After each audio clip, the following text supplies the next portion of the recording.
Donc, sciences de l'ingénieur appliquées au BTT, première session 2014-2015. Donc là, on est au niveau de l'exercice 1, exercice 1, exercice 1. Et donc, on est au petit 3 de l'exercice 1. Donc, on sait que R, c'est une base orthonormée IJK. Et on a également R', une autre base orthonormée E1, E2, E3. Telles que E1, E2, E3 ont ces coordonnées dans la base R. Et donc du coup la question c'est de déterminer la matrice de passage du repère R' au repère R. Donc pour faire cela, en fait, étant donné qu'on a les vecteurs E1, E2, E3 qui sont exprimés dans la base R, on va plutôt déjà déterminer en fait, la matrice qui permet de passer de R à R'. Puisque pour déterminer directement la matrice qui permet de passer de R' à R, il faudrait en fait avoir les coordonnées des vecteurs IJK dans la base E1, E2, E3, ce qu'on n'a pas. Donc on va plutôt déterminer la matrice qui permet de passer de R à R', et ensuite on déterminera la matrice inverse de cette matrice, qui sera donc la matrice qui permet de passer de R' à R. Donc du coup, on va dire matrice de passage de, donc de R à R'. Et donc, qu'est-ce que c'est que cette matrice? On va l'appeler M par exemple. Qu'est-ce que c'est que cette matrice?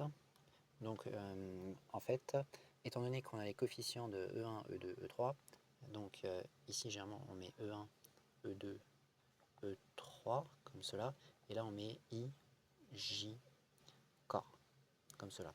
Et donc on a réussi les coordonnées de ces trois vecteurs E1, E2, E3 dans la base IJK, et donc on va mettre justement ces coordonnées. Donc E1 par exemple c'est 2 tiers, 2 tiers, 1 tiers, parce qu'il y a un tiers qui est en facteur, donc on développe.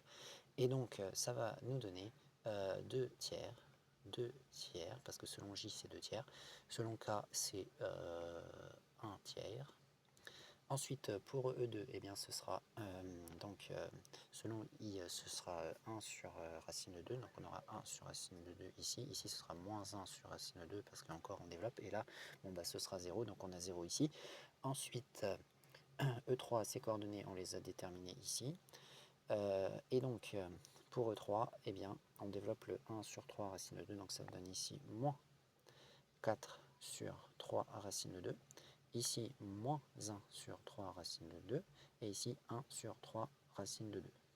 Donc ça, c'est la matrice de passage du repère R au repère R'. Mais nous, on veut la matrice de passage de R' jusqu'à R. Donc il va falloir déterminer M puissance moins 1, c'est-à-dire la matrice inverse.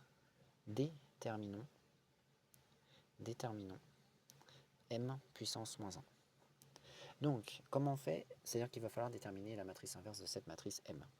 Première chose, il faut déterminer le déterminant de M pour faire sa matrice inverse.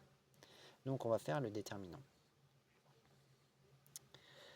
Alors, donc là, on a 2 tiers, 2 tiers, 1 tiers, 1 sur racine de 2, moins 1 sur racine de 2, 0, moins 4 sur 3 racine de 2, moins 1 sur 3 racine de 2, 1 sur racine de 2, 1 sur 3 racine de 2. Donc, il faut choisir une ligne pour faire cela. Bon, on pourrait choisir par exemple cette ligne-là, parce qu'il y a un 0 à l'intérieur, ce sera plus facile. Alors, donc, on calcule les déterminants. Ça veut dire que on évolue selon cette ligne. Donc, je prends cette ligne. Je suis à la ligne 3 et à la colonne 1. Donc, ça signifie que si on additionne les coefficients, on est pair. Ce qui veut dire qu'il faudra mettre un coefficient 1 et le multiplier par le 1 tiers. Donc, ça fera 1 tiers. Et ensuite,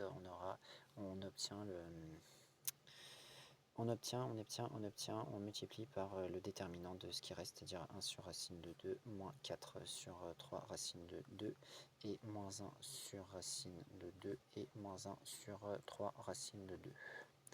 Ensuite, on passe à 0, mais ça c'est 0, donc ça ferait 0 fois le déterminant qui reste, mais ce serait pas bon, puisque ça donne 0, pas inutile de le mettre. Et ici, 1 sur 3 racine de 2. Alors là, je suis à la colonne 3 et la ligne 3, donc 3 plus 3 ça fait 6, c'est pair, donc je ne mets pas de moins devant.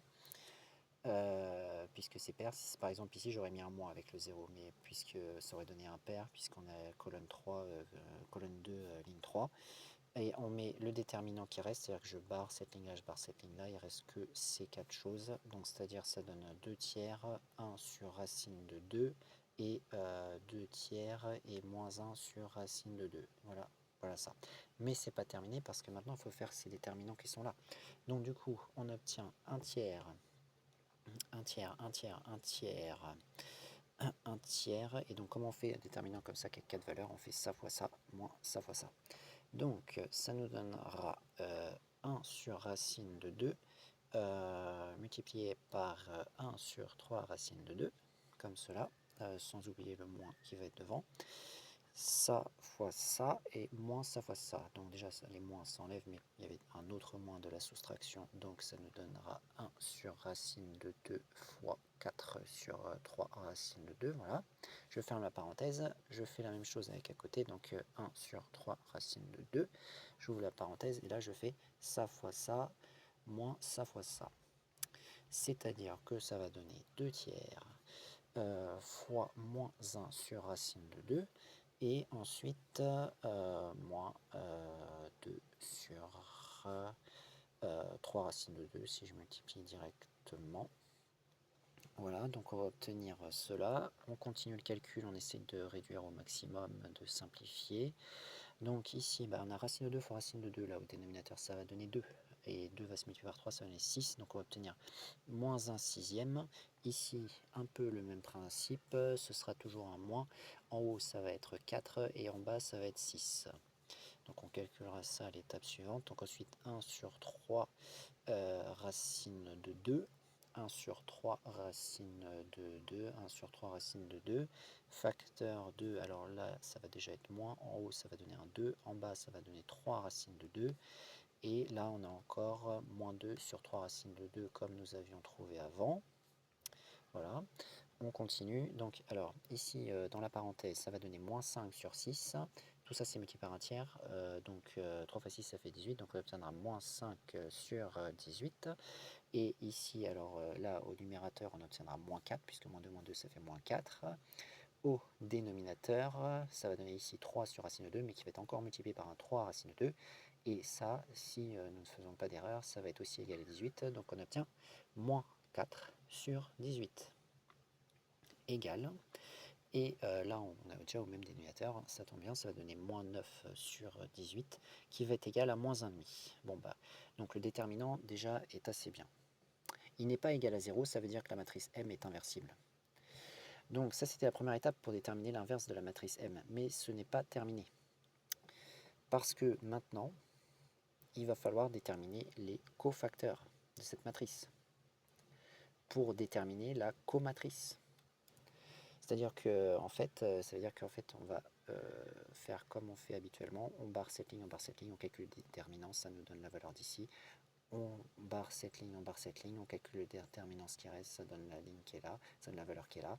On barre ici, on fait le déterminant, ça donne ce qui est là, ainsi de suite. On fait ça 9 fois et on trouve donc la comatrice de M. Donc du coup, co-M égale, donc comment est-ce que ça va faire? Donc là, on barre ça, et on fait ça fois ça, moins ça fois ça. Donc déjà, ça fois ça, ça fait donner 0. Donc on aura juste ça fois ça. Je suis à colonne 1 à 1 parce qu'on doit mettre aussi le coefficient 1 si jamais on a la définition de la colonne et de la ligne est impaire. Donc du coup ici ça va être 1, donc du coup ça donnera moins 1 sur 6, moins 1 sixième ici. On obtiendra moins 1 sixième pour ce coefficient qui est ici. Ensuite on barre là, parce que je veux ce coefficient là, et on fait donc le déterminant de ce qui reste, c'est-à-dire ça et ça. C'est-à-dire que je vais faire ça fois ça, moins ça fois ça. Ça va nous donner 2, 2 sur 9 racine de 2. Déjà, 2 sur 9 racine de 2, moins, donc là il y a déjà un moins, donc ça va donner un plus, c'est-à-dire plus, et donc 1 sur 9 racine de 2. 1 sur 9 racine de 2. Voilà, voilà, voilà. Et donc je vais continuer cela. Il va falloir compléter ici, il va falloir compléter ici, il va falloir compléter ici, il va falloir compléter ici, il va falloir compléter ici, il va falloir compléter ici, il va falloir compléter ici.